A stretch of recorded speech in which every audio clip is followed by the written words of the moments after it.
Tracy, today, Atlanta police investigating a string of shootings involving transgender women. The two most recent ending tragically. Now, police need your help identifying a man who they believe might know something about one of these cases. Two incidents happening in southwest Atlanta, the third in northeast Atlanta, two of them taking place this month alone. Atlanta News First reporter Zach Summers live in Midtown. And Zach, investigators say these shootings are not connected, but they are certainly very concerning.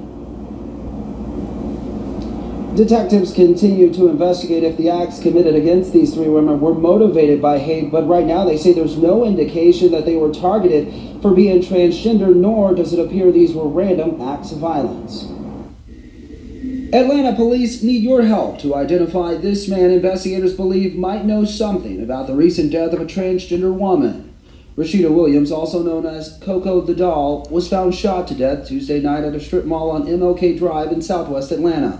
It's sickening and sad. Jim Farmer is the director of the Out on Film Festival.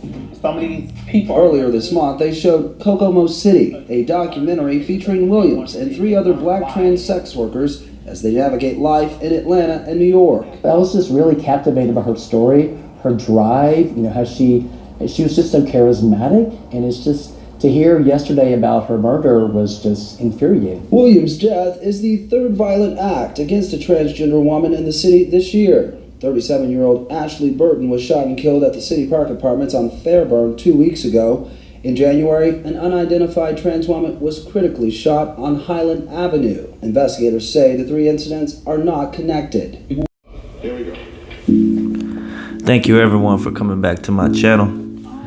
I wanted to speak on this report just because I feel like my time in prison may give me just a little bit of insight as to a possible cause. I can't really speculate on anything. I'm not in Atlanta. And definitely rest in peace to those people who lost their lives to this violence. Said that the crimes were not connected, and it seemed as though they were targeted. And I can definitely believe that. When I first got arrested, or when I was first arrested, I realized, and during my time in prison and everything, I realized that there are lots of DL men, a lot, and a lot of guys that mess around in there. You can tell they weren't, or if they were, messing around outside on the street, they were doing it on the low.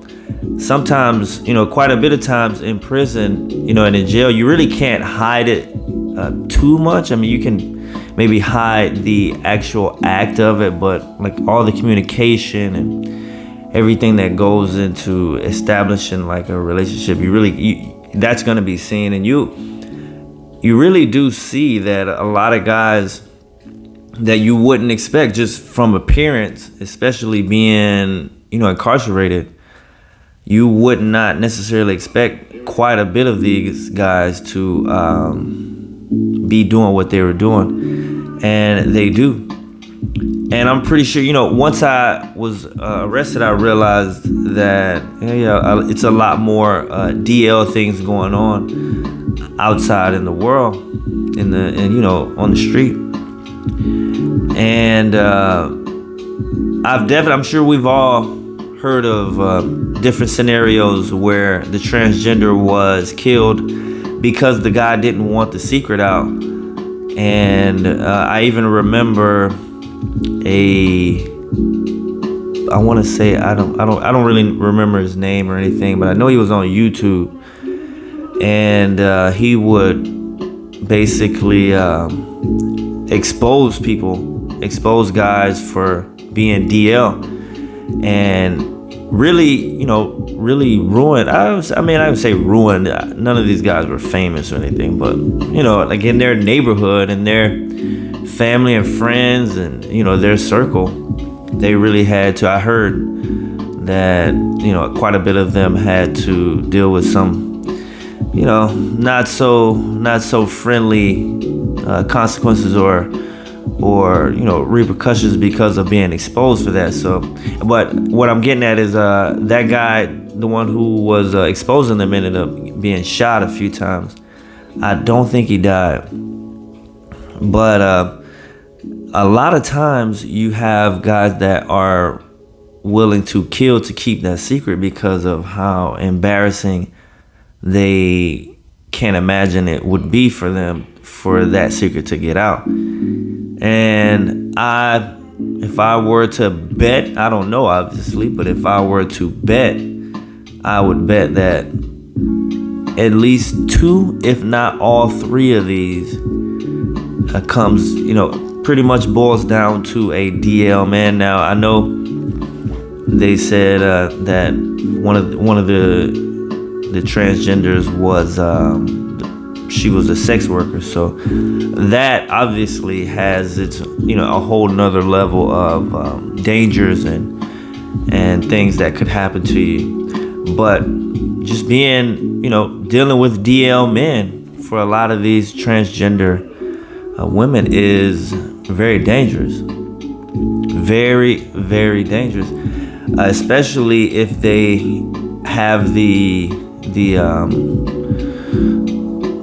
I don't want to say if they have if they are kind of prone to or inclined to maybe threaten to expose the individual, and it may, when you really look at it, when you really think about it, being exposed for something like that, especially nowadays, yeah, it would be embarrassing to your group, your whatever, especially if you were trying to come off as something macho or something like that. But hey, after a while that embarrassment goes away, you can live your life.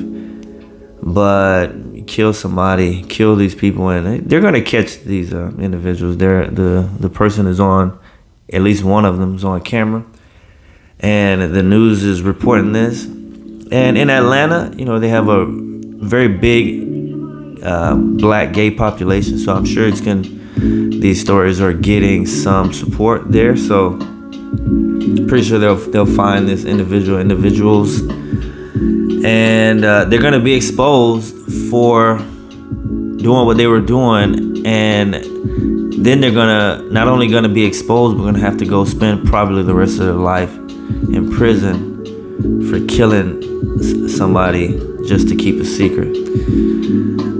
But anyway, that's just my thoughts on this. Just wanted to drop that and see how it sounded to you all. Thanks for listening. As always, we got to continue to stay safe, and we got to continue to stay free.